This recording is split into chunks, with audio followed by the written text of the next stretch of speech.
From the University of California, Irvine, this is UCI MIND's Spotlight on Care, the podcast where we share stories, experiences, tips, and advice on caring for loved ones affected by Alzheimer's and other dementias.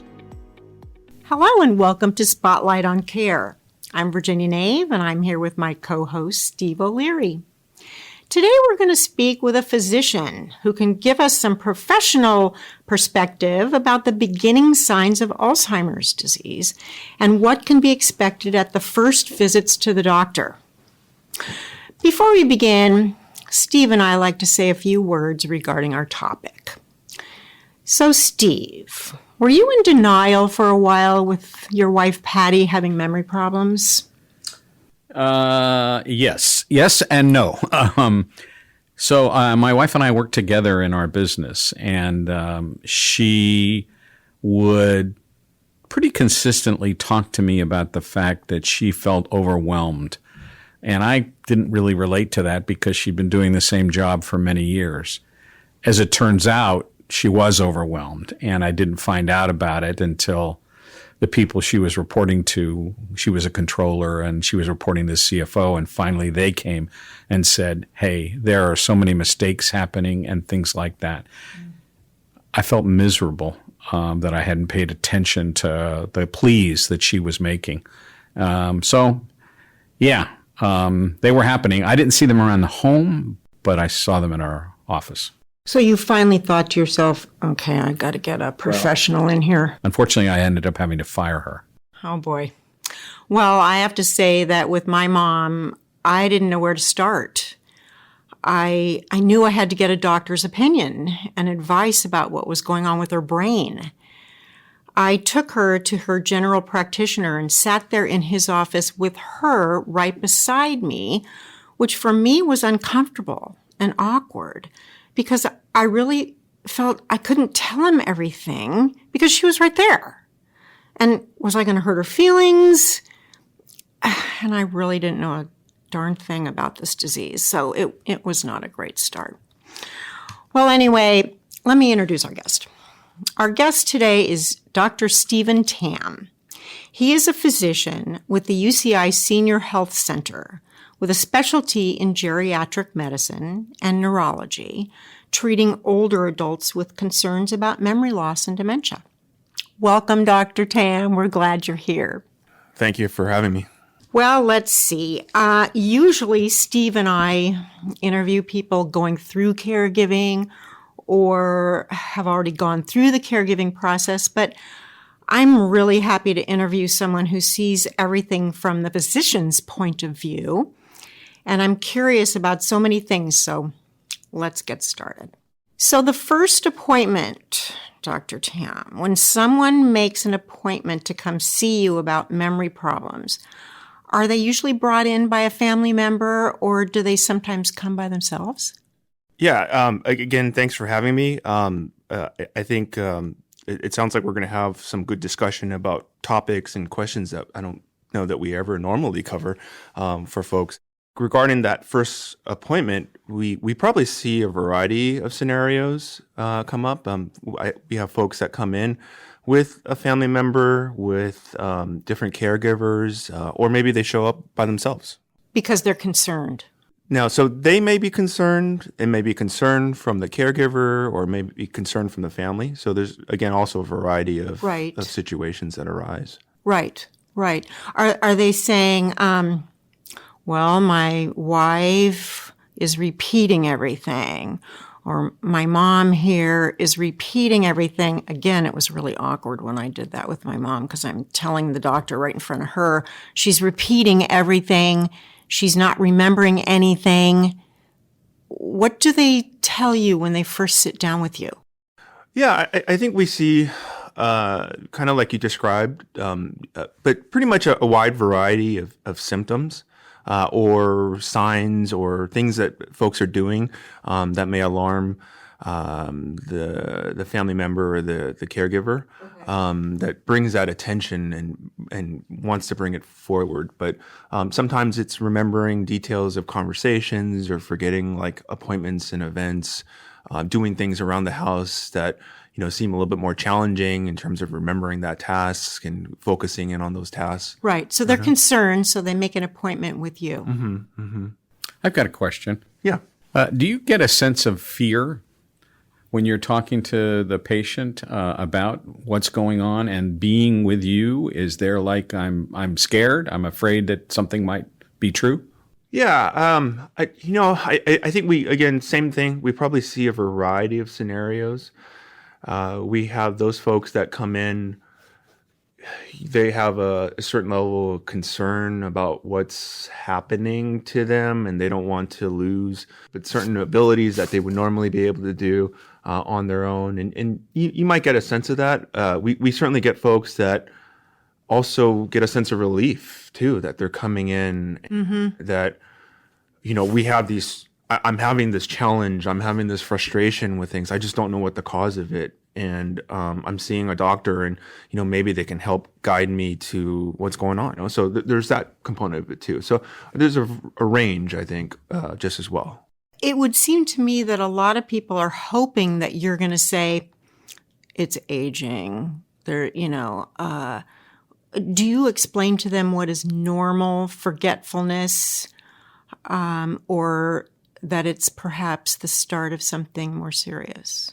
Yeah. So, I mean, folks come in and they have a concern about what their symptoms might be, right? And there is a gamut in terms of what their presentation is. And I think it does help to help folks understand the difference between normal aging changes with the memory. Like a lot of times I walk into my pantry and go, why did I walk in here? I think that a good majority of us out there probably experience certain things, similar to a certain extent, right? And so, the question comes up, what is, you really have to distinguish between what normal is and what's not normal, right? And try to figure out what's what. An easy way to think about it is that normal aging changes, typically it's like an efficiency issue, how quickly the mind is able to come up with information, how quickly it can learn information. And that if there's certain stressors or a lot of events going on, sometimes it's going to just take longer to find that word, to find that name, or to learn a task, right? I might have to look at something a few more times than usual, right? Right. Ultimately, the job can get done. You could still get to that point where you're pulling up that information, or you're learning that information for a later time point, right? What's not normal, and not normal can mean a different number of things, right? Is when you truly have a difficulty pulling up that information or learning that information. Something is blocking that information from coming up or getting stored on there, right? And it happens repeatedly. Yeah. So it's not just one time, right? I mean, and it's not in the time that you're in the hospital or you just had surgery or you just had anesthesia, right? I don't think it's fair when we have a bunch of pain medication inside of us and give us a memory test when that's the case, right? Great. So in those kind of circumstances, you kind of have to put it in the right context. So how often it's happening, how many things it's affecting at home, everyday life, everyday function from that circumstance too. Steve, you mentioned at work, right? It's when these symptoms start affecting regular and everyday functions. And other people are noticing. Other people might notice, and sometimes it is other people that notice it before you do, Really? For the individual too. Do you ever find out that it isn't something that's going to lead to dementia or Alzheimer's, and that it actually is perhaps a vitamin B12 deficiency or a thyroid problem or some other medication that's causing their memory problems? How often does that happen? That's a good question. I mean, you're essentially getting to like how often we'll see a reversible cause of memory loss or cognitive loss on there. Nobody knows for sure the exact numbers. But it probably does represent a small percentage out there. Different studies have different numbers, anywhere from like 2%, 5%. in terms of what we know in the literature on there, in terms of true reversible causes. So I think from that perspective, it's worth evaluating for, taking a good history, finding out if they have had surgery and are taking a bunch of pain medications post-surgery, or if they're not have a sleep deprivation or, a lot of stressors, a mood problem, or if they have other signs or symptoms that might point to some other form of clinical diagnosis or disease that's going on at that time. I've had folks, patients, present over the years, again, not a majority necessarily, but a good small number of them, where they had other signs of some other illness, like a thyroid problem, a significant blood pressure issue where it was like too low all the time, and it was causing them a lot of problems with their thinking abilities, right? And folks had taken it as a dementia or a memory problem, and after trying to adjust things, we saw some improvement in those individuals when that was the case. So I think it's worth looking for, taking a good history, getting a good amount of information from folks, and trying to see if there is something that's relevant. And you do a workup for that? Yeah, I think most clinicians will try to take that history and try to get to that point where they do the necessary workup that's driven by that information that they collect. Do you find that a lot of times the patient or the family member or both are in kind of a denial? Yeah, I mean, I think we see, again, also a gamut of different situations that present themselves. We've seen folks that they themselves, again, because of the root of the symptom that we're talking about, a cognitive loss, something that they may not notice. It's other individuals around them, right? So there might be some denial related to that. There might be some denial based on their personalities. Right. There might be some denial or not enough information from family members or friends because they just don't see the individual enough, right? So we certainly see those scenarios. We also see the flip side where people really do think that there's trouble going on with their ability to do the tasks they were doing before. Right. You just kind of have to figure that out. I think our role as clinicians and in the medical community is to try to be flexible with it as much as possible and get things into the right context and try to interpret that information, Okay. But we certainly see the gamut of presentations. So when you're doing this history or physical evaluation of them, what do you think about the importance of that for people in terms of seeing people early versus seeing people later? So collecting information and getting a good history, there's going to be value on all sides of it, okay, in terms of the different time frames that we're talking about, early on versus later on. The value of that information early on especially kind of helps you, figure out, okay, what's going on? What do we have to be concerned about? What's this baseline that we're dealing with? How are we going to monitor this over time, right? And there's certainly value in collecting that history and information later on as well to help figure out, okay, if somebody has a memory issue and it's later on, what are some of the situational information that might help us in terms of getting that person that with memory problems into the best situation possible, let's say, right?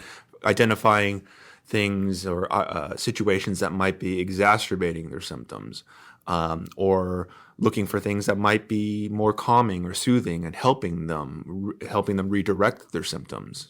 So finding information, I think, is valuable on all sides of it. Thank you.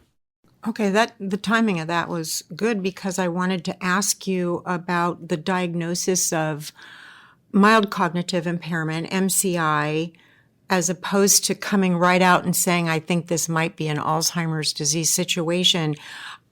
Mom's doctor, for 5 years, told me that it was MCI. And after a while, I was thinking, gee whiz, when's he really going to say what my mom has? Do you come right out and in the beginning, maybe the initial appointment, and say, this is mild cognitive impairment, or are you on the way to, you're on the way to Alzheimer's? How do you handle that? Yeah, I think, like all my answers for today, I would say, I think it varies depending on the presentation. I think the important thing to understand is that, what the different diagnoses are. We kind of talked about what normal aging changes relate to, essentially. When we say mild cognitive impairment, it does mean that there is an issue with cognition or memory that's there, right? But it's at a certain stage. And at that stage or that level, those levels of impairment, a person can still function quite well. They can still go about their daily business and take care of the things that they need to do. Okay. Right? So that's part of defining what mild cognitive impairment is and what MCI is, right? When we get into dementia or major neurocognitive disorder, right, which is the umbrella term for what Alzheimer's disease is, the category in Alzheimer's disease is the most common form of it, then we're talking about where those levels of cognitive impairment are truly impacting and truly affecting a person's ability to work, to do the daily things that they need to do at home, go about their daily function, right? And there's different stagings that are out there in terms of where somebody is within one variation over another. But those are kind of three large bucket definitions of the spectrum of memory change, right? And for folks that have MCI or mild cognitive impairment, depending on if there are other causes, right, they may stay relatively stable, right? And it might take a while for it to progress along. Right. Some of it is just understanding what that baseline is when we do an assessment, and then monitoring it over time and seeing what level of progression there might be. So to answer your question, do we go out and just say, is there MCI or is there dementia? Mm-hmm. I think it is case by case and where somebody is, right? So we certainly have folks that, they get evaluated. We talk to them, we evaluate them. They may truly be at that MCI stage, and it might be not the following year or later on, right? That we come to see that they've progressed farther along, right? And we certainly get cases or folks that come in and they have a presentation where maybe they may be more at that major neurocognitive disorder, that dementia / Alzheimer's disease type dementia. The first appointment that you have generally with people, does it tend to be in the very beginning of their difficulties, or is it they really know something's wrong? We see, I think most clinicians will see a wide variety as well. We will see folks that come in at the beginning symptoms of, hey, or early symptoms of, I know something is off more than what I expect from normal. And we certainly get folks that come in that are normal and are really just concerned. And then we get folks that might be at those later stages too. Different things, like they might be, and there might be different reasons for why they present at different stages. Again, you touched on some of it in terms of denial, maybe isolation, maybe some of these other issues is just preventing some of it from coming to the forefront of what's going on and coming to the doctor's office. So would you advise caregivers, I'm putting words in your mouth here, but you can say no. Would you advise caregivers who, or loved ones, maybe is a better choice of words, who sense something to come in sooner rather than later? Or would you say, you can be your own judge as to how difficult this is becoming? Yeah, I mean, I think it is a good idea if a family member, a loved one, a close individual, if they are sensing something is change, a significant change, it's worth speaking with your physician about, what's going on. The whole topic of screening for Alzheimer's disease and major neurocognitive disorders, there's still some, debate about, should we screen everybody at this point.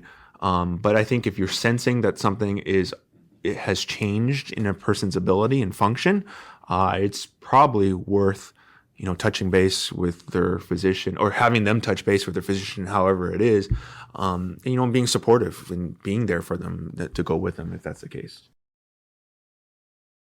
As far as medications go, we've all heard of Aricept and Namenda. Yeah. Do you generally prescribe those in the very, very beginning, or do you have to do a little bit more follow-up before you'll be writing a prescription for that? And also let us know how effective they actually are. So the cholinesterase inhibitors, which is Aricept and its similar family of medications, donepezil is the other name for it, and Namenda is the other class that's out there, and you'll see various combinations of the two. Those are the current FDA-approved medications that are out there for Alzheimer's disease, and some other forms of major neurocognitive disorder will have some use for it as well, let's say. What we generally try to do is after getting the history, trying to come to a diagnosis, it is worth a discussion of whether or not the medications might be benefit to somebody. There's been various studies about how long do we use it for, what's the potential risk of stopping it if it's on for a really long time, and what does that do to my loved one and the person with memory issues. So there's been a lot of discussion about that. I think we preface it and say that a trial of one of these medications, and usually it's Aricept earlier on, or donepezil and then Namenda a little bit later and add it on. We usually preface it and say, hey, these medications are certainly not necessarily going to stop the process, right? That's not what they have the ability to do, or what we've seen them have the ability to do. They might help with some of, in terms of what it translates to in terms of research, we've seen that it might help a little bit in terms of cognition or performance in certain functions, or maybe with certain other cognitive symptoms, right? From that perspective, there might be some benefit, and maybe that helps a person do the things that they need to do every day a little bit better, so that they are, staying in their routines a little bit better. They're able to function a little bit better at home, or perform their activities of daily living, right? That's what we call daily functions, okay? And so by doing so, there might be a value in doing that. May or may not help the remembering a few things, or a list of things from that sense. So, we do think that there's some value in trying to initiate that trial. And we preface it in terms of what the potential benefit, like I just described right there, and that it's not disease altering in terms of it's going to stop the course of it, right, from that standpoint. And I think we more and more are getting used to saying that, hey, let's try it for a certain period of time, see if it works, knowing that there are these side effects associated with it. And certainly if we have these side effects, let's talk more and say, is it worth taking it? I think it's taking the time to have these discussions regarding it. And so, yes, I think long answer for your question, we will try it at some points earlier on if we can, or we'll continue to follow and maybe offer it later on too. Just, it depends on, we try to, different physicians, different clinicians have different styles out there, but, sometimes it helps to try to partner up and with the person with a memory issue and their family or their loved ones, and say, hey, maybe we can approach it that way. So I have a question. You may not want to answer this one. What do you think about Prevagen? I may not want to answer that one. So, with Prevagen, and I'm just going to probably just keep that a little bit short on there. I think Prevagen, other supplements, other nutraceuticals out there just isn't a ton of like the randomized controlled data evidence that we would use to drive like FDA products on there. So I think we take a lot of them with a lot of caution. Certainly a lot of folks are out there trying them. I think the big thing is looking out for any side effects potentially, and giving it that same kind of time frame and trial, and say, if it's not necessarily helping you and you're trying this, ask yourself, is it worth continuing to take? That's probably about as granular that I can get with it, just because I don't know the science fully behind it. And I don't think anybody truly knows at this time point yet on there, Thanks. Yeah. It's talked about a lot, Yes, it is. So I just wanted to hear what you might say about it, which was very PC, but also helpful. Yeah. Speaking of medications, I remember when Mom had to visit the hospital several times. It turned her upside down. And she was prescribed some medications when she would get back from the hospital in her assisted living facility because her behavior wasn't good. What do you think about those medications? So that probably speaks to some of the other symptoms related to Alzheimer's disease and dementia or major neurocognitive disorder and some of the other offshoot type symptoms that might present themselves. And it might not just be behaviors. It might be changes in like sleep patterns or changes in mood or whatnot. And so I think the general approach that most of us would like to try to take is to see, you mentioned your mother being in the hospital, right? Hospital sometimes can be a very upsetting place. It was very upsetting for her. Yeah. And, walls look different. Windows look different. The amount of light is different. People coming in and out of the room is very different. So I'd say that sometimes we will try to reset those settings as much as possible. Maybe try to redirect as much as possible. We would encourage like non-pharmacotherapies as much as possible. And both in all those gamuts, right? Or all those different symptom areas in terms of behaviors and sleep and mood and whatnot. Usually we try to have a comfortable situation as much as possible. If you're in a pretty normal setting and then all of a sudden, you go to Las Vegas and you hear a lot of the bells ringing and whatnot, that can be a big change in identifying that that's important, right? So again, gathering that information, like we were talking about, gathering that history helps you get to that point and identifying what those triggers are. That might help you reset the surroundings and the setting, right? If that's the case. So I think we generally try to encourage that as much as possible. Sometimes reaching for a certain medication might be indicated when like safety is involved or, in those kind of circumstances where somebody really hasn't slept for 48 hours or something like that, and then we try to use that from resetting. And I think that's the perspective of when to use medications, safety, trying to calm those behaviors as much as possible. And then after if that's done and we can't get there, then we might have to escalate and reach for that if that's the case. Those medications, the medications that are used for behavior and whatnot, I mean, there's going to be side effects with a good chunk of medications that are out there potentially. So I think we have to take that, cautiously in mind, with some principles of like starting low and going slow as we increasing up and watching for side effects and whatnot. Looking back, we did use it just on a temporary basis, but yeah. I remember I went over one day to visit, and the woman at the desk said, "We had to write up your mother today." And I said, "Excuse me?" And she said she hauled off and hit someone and bruised them. Yeah. And I said, "What?" She was the most gentle person you'd ever want to meet in your whole life. So she was upside down. And I think that they used, I don't remember the name of the medication. Yeah. But it was temporary. If safety is a concern for the individual or maybe others around them or the caregivers, I mean, we would try to encourage that after any other kind of de-escalation strategies have been in place, only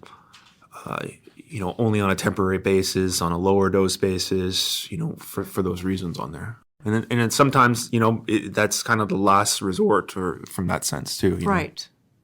So I was going to ask you about hallucinations. You hear about these occasionally.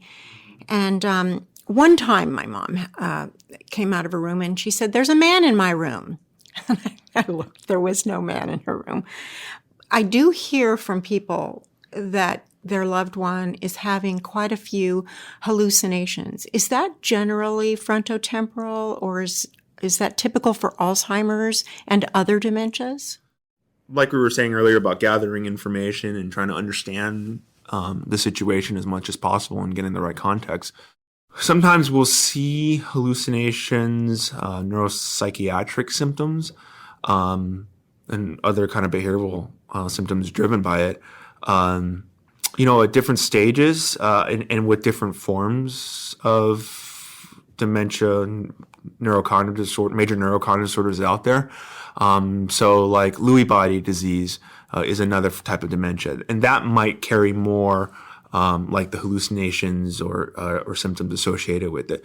Sometimes with Alzheimer's disease, like later on, it might also just be triggered by, not understanding or not grasping what is in front of someone and interpreting it correctly. So we hear about seeing reflections in the mirror and not Yes. recognizing who that person is, seeing something that may look like a person, a coat and a hat on one of those standing coat hangers, right, or rack, or coat. Yeah. Coat trees. Coat trees. Coat on there. tree. Yeah. So something like that. So it might be misinterpreted from that sense. So, so again, going back to the medication question, do we need to medicate everything? It might just be, hey, okay, let's remove a change in mirror or remove that coat tree or kind of look at and, get better lighting in place or redirecting somebody to a different task. Asking the question, does this actually truly bother them, right? Does it really seem to cause a lot of fear or concern in the individual? Going back to your question, sometimes we do get hallucinations or misperceptions of what's going on with various types of dementia / major neurocognitive disorders that are out there. I think in terms of assessing the impact of it, getting the background information behind it are the other things that we need to decipher or figure out afterwards. When you see your patient for the first time about these issues, what comes next for them? Do you set up a series of appointments, or you just tell them to keep an eye on things and come back when they feel like they want to come back to you? How do you handle that? Like the other situations, there's probably going to be a range. I think in general, what we would try to do is we would try to start the assessment, get the assessment done, and figure out, okay, what's the right kind of follow-up plan, right? Okay. Like the medications that you talked about, or that we talked about, having them coming in, soon after and seeing, what side effects they may have, what kind of impact that they have. So I think we certainly do want follow-up to see how somebody might be changing in terms of their function and their performance and, what other symptoms that might be coming up, what other kind of needs they might have, and then also what are the needs the caregiver might have too in terms of, or the family member, the loved one, how are they doing with things? So I think that that's relevant in there too. Do you ever use the term a plan when you're talking to, a couple or a family and say, okay, here's where we're at and here's what I think, you should consider as a plan of action moving forward? Yeah, I think people want different things. Certainly we want, we get folks that ask for different things. I think I'm alluding to, hey, a follow-up plan, we should try to do this, that, and then following up afterwards and seeing where we're at with things. But that's what I'm alluding to in terms of a plan. And certainly you get folks also that are, like we were saying at the very beginning, they might be more normal, right? They might be very well normal on there, and asking what's the follow-up or the plan for that, right? That might be a follow-up in a year or 2 years. You work together with that person to figure out, okay, what's the right plan and see what sounds good. Thanks. So they just keep in touch with you. Yeah, well, we see a variety of things. Some folks that might be just totally relieved that their testing is normal, and maybe it's, I'll check you back out in 3 years. I've certainly had that. I'm fine. I've heard folks say, I'm fine with where I'm at, and maybe I'll just come back if anything changes. And I have folks that are a little bit more cautious about it and say that, okay, let's come back in a year or two and talk more if that's the case. So, those are different kinds of plans depending on what a person's symptoms might be. Gosh, I wish everything could just fit in one box and make it easy, right? But it's, unfortunately, I don't think most of us feel that way that it is. Kind of leads me to my final question here. What do you wish the patient and family members knew about Alzheimer's disease or dementia in general before they come to see you with their concerns? The big thing surrounding Alzheimer's disease and dementia in general is that there's a lot of stigmata associated with it, right? That, I have this might be a sentence for me, or, some of the terminology.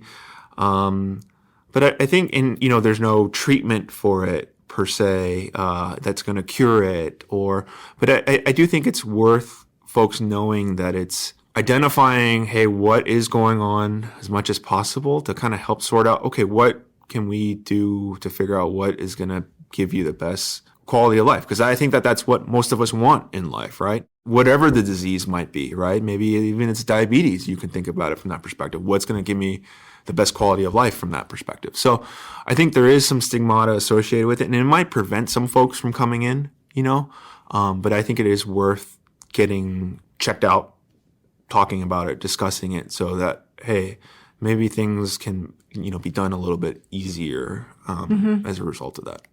Do you have any final questions? No, that's the answer I was looking for earlier. I think that's critical. We see people or talk to people that are further down the process. The caregiver is lost, and now it's like very difficult to get them in because they're convinced, that they've got the new C. It's Alzheimer's, and I don't want to deal with it. I don't want to know about it. I don't want to have anything to do with it. And it would have been better if they came in a year before or 2 years before, because they could deal with it and hopefully can deal with it better. Well, thank you so much, thank you for having me. Dr. Tam, for joining us today. We really appreciated all this information. And unfortunately, there's a lot of people out there who are going to find this helpful. It's unfortunate that it needs to be said, but we appreciate everything that you told us today. And maybe you can join us again sometime for another topic. Yeah, absolutely. I just like to add something that we say to service people. Thank you for your service. You're welcome. For taking this on and making this something that you care about and work towards. Yeah, you're welcome. And thank you to our listeners for tuning in today. And be sure to check back soon for more important caregiving topics on Spotlight on Care. Spotlight on Care is produced by the University of California, Irvine Institute for Memory Impairments and Neurological Disorders, UCI MIND. Interviews focus on personal caregiving journeys and may not represent the views of UCI MIND. Individuals concerned about cognitive disorders, prevention, or treatment should seek expert diagnosis and care. Please subscribe to the Spotlight on Care podcast wherever you listen. For more information, visit mind.uci.edu.